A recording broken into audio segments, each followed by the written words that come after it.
Thank you guys both for coming today. Bill, congratulations on the 10th anniversary of the letter.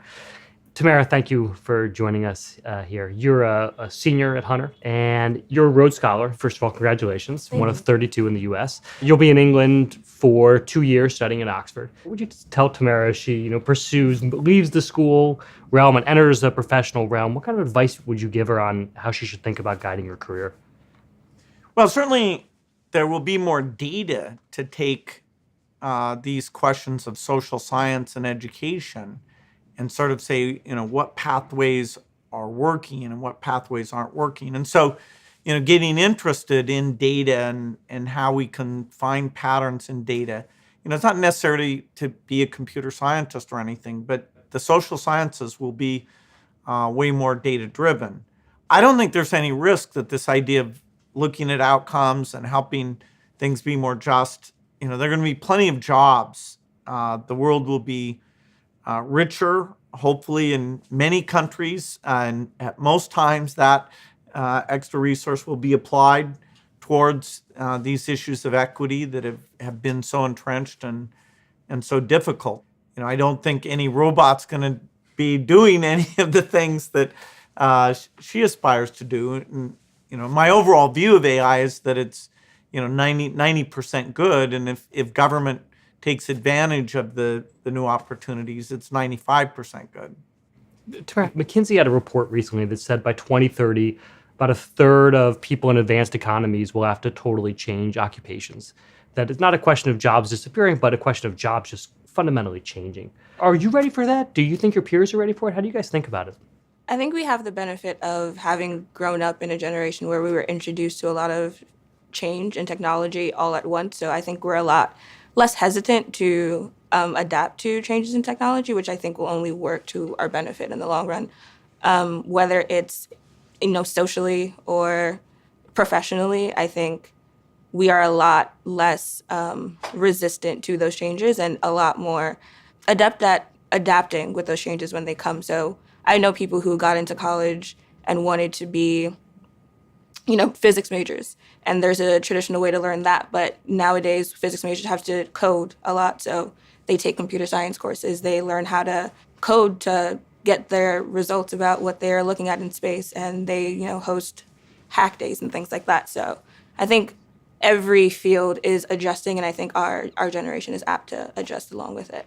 Thamara's senior thesis is on Black Lives Matter. And there was a great line in it where you talk about how a hashtag turned into a movement. First, why don't you talk a little bit about how you think the role of philanthropy or giving should exist in an activist-driven world like that? And then I would love to hear if it's changed the way you see how you give your money. I think what you're seeing with not only Black Lives Matter, but just a lot of the social movements that are coming out of a social media age is that there's less hierarchy within those systems. Again, to your point, things are spread out across the nation and people have the ability to mobilize and specifically target the issues that are locally affecting them. So I think any effort that can just work to listen and understand the local problems that are happening and give people who are familiar with those problems the resources to help fix it is ideal.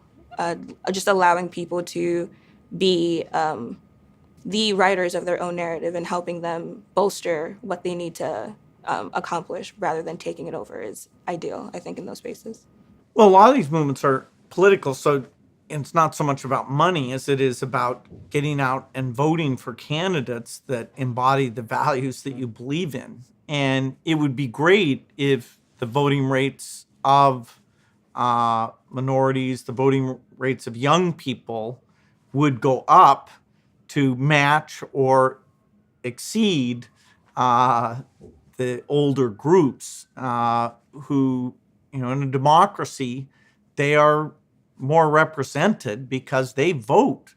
And, so hopefully these movements at least will take that primary role of democracy, both have candidates and votes that can advance these things. And what about in a leaderless activity like this? Sure, a lot of it's political, but also maybe speaks to a larger idea of being able to spark awareness or change through people coming together but not having a particular leader. Do you see that worldwide? Well, a lot of online engagement is very light engagement. It's not like kids who went down and spent years in the South dealing with segregation and put their lives at risk.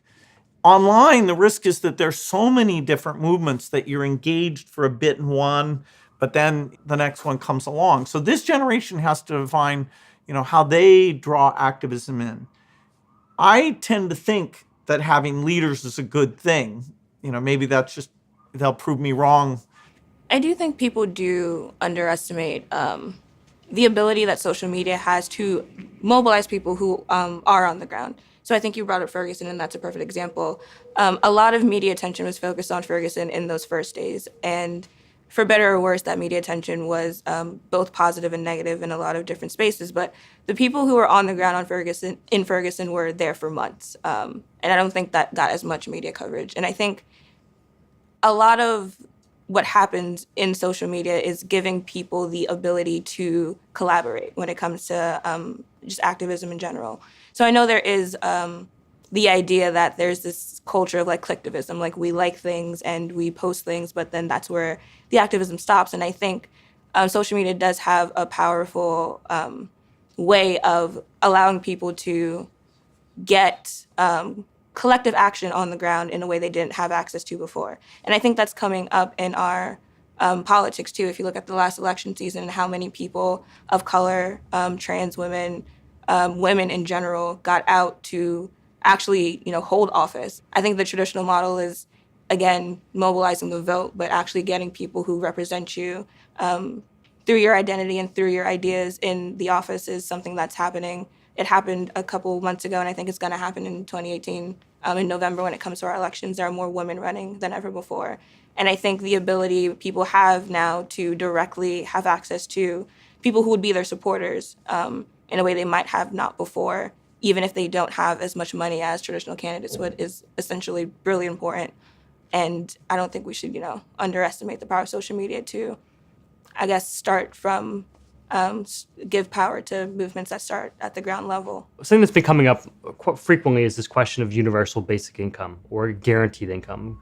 Would love to hear both of your perspectives on the idea of giving towards people. Either everyone gets a certain amount, or if you make less than $50,000, you get $500 a month, let's say. Just getting the money, no strings attached, no questions asked, you just get it. I think going to Hunter, you have the really unique experience of meeting non-traditional students. So when we live and work in New York City, it's an extremely expensive city. I, for example, have a full scholarship, but that doesn't, cover my money for groceries or books at every, the beginning of every semester. So I think when we think about the hurdles to, graduating from high school and graduating from college, a part of that is being able to afford to spend time on your education and afford to give your education as much attention as it deserves. So something like a basic standard income for everyone, I think, would help a lot of people just focus their time and attention to things that would help improve their life in the long run versus, having to parse out that time and perhaps make sacrifices and extend their time in college or having to drop out of high school because the economic foundation wasn't there for them to achieve those goals.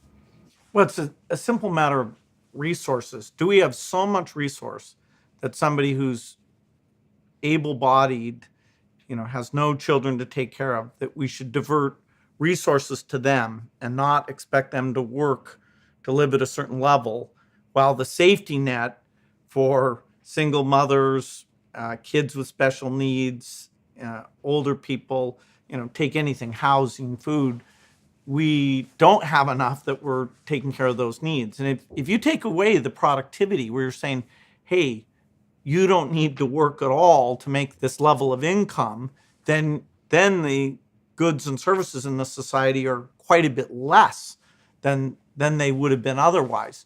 Someday we will be that rich, either one or two generations from now, with the types of improvements we have. So it's fine to debate this, but when we're falling short of helping out those who can't work, on very basic needs. The idea you should create some new class of entitlement called healthy person who doesn't feel like working seems like a big mistake.